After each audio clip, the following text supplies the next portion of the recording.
Thank you for visiting the Coin Lady channel again.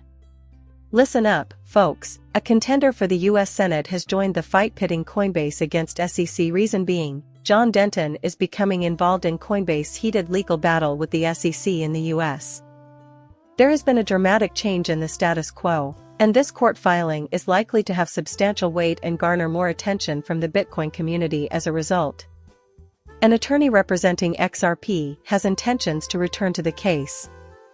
Fox Business writer Eleanor Turot reports that a Massachusetts Senate contender is preparing to file an amicus brief supporting Coinbase. He sought to appeal between the proceedings. She mentioned that Denton had highlighted the sector's negative effects due to the SEC's inconsistent regulation and the necessity for digital asset law, as well as the brief addressing these issues. Both of these considerations have been brought up by the lawyer. The senatorial candidate, she goes on to say, backs up their claims with legal examples from platforms like Ripple, Albury.com, and Telegram.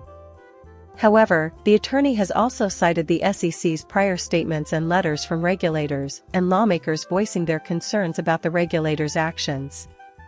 The lawyer's main complaint was that the SEC wasn't consistent. Its claims that the ecosystem itself provides security and its vacillating position on the subject of whether Bitcoin tokens constitute securities are two examples. Dennis presents an alternative viewpoint to the notion that Bitcoin does not constitute a security. Due to its lack of an environment, it is aptly called silly.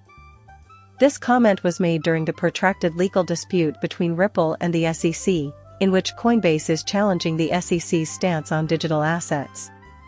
That debt is and has been a central issue in the continuing legal fight must be acknowledged. Representing the interests of XRP holders, he serves as an amicus curiae. The biggest US Bitcoin exchange has filed an interlocutory appeal, asking whether the SEC has a chance of winning. Its declared goal in submitting this move is to resolve a specific legal dispute with the Commission. The exchange of digital assets is directly related to this. This appeal will decide whether the SEC can classify these deals as investment contracts even if they have nothing to do with the original issuer of the assets and are hence unrelated to any legal duty. The Commission's decision to use the Howey test to ascertain whether digital asset transactions constitute securities has cast doubt on the industry's ability to plan forward. It is contended throughout the discussion that the various court rulings are contradictory. This emphasizes the complexity of the topic at hand by drawing attention to the differing viewpoints held by regulatory organizations and legislative bodies. Midway through the book, Schwartz lays forth the potential reasons for his departure from Ripple. In April, Schwartz, Ripple's chief technology officer, revealed potential reasons for his departure from the company in a long tweet. For all these years, he has toiled away at the company's tasks because he truly enjoys them.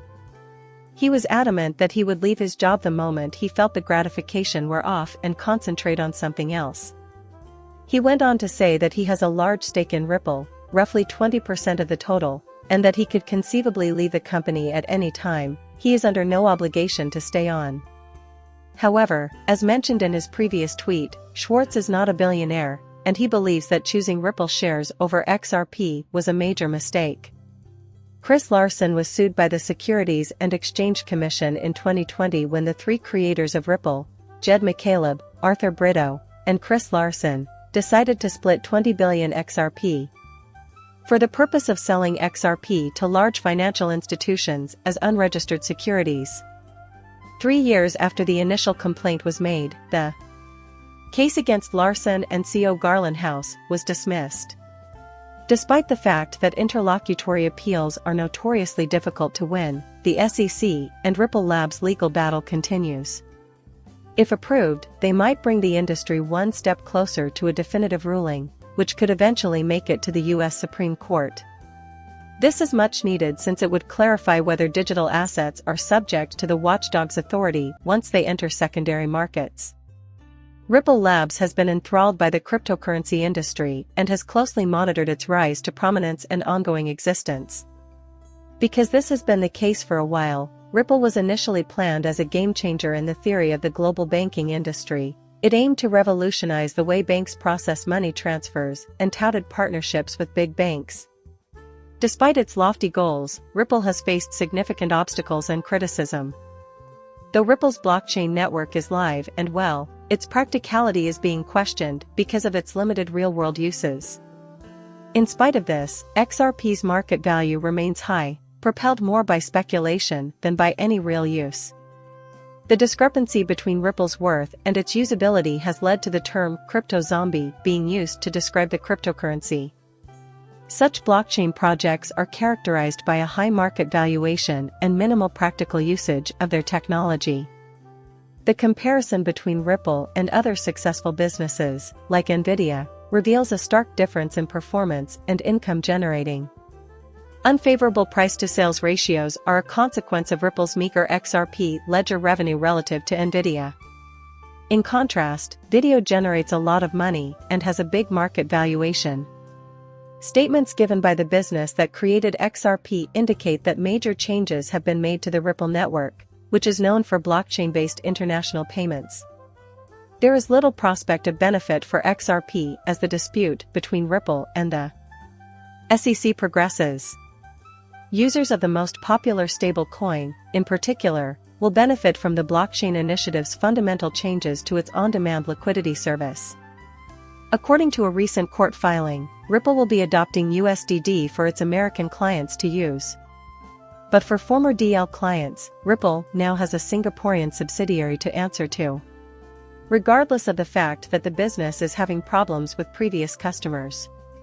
A court ruling from last year that authorized the sale of XRP by firms as securities has led many to assume that this step is crucial. This has led others to suggest that Ripple would face a $2 billion penalties for violating U.S. securities laws. An expert's view on Ripple's strategy: Ripple is no longer concentrating on the U.S. market for XRP sales. Despite this, it is still doing comparable sales with international corporations. Well, that concludes our video. Like and subscribe as usual, and feel free to leave a comment with your opinions. Coming up shortly, farewell.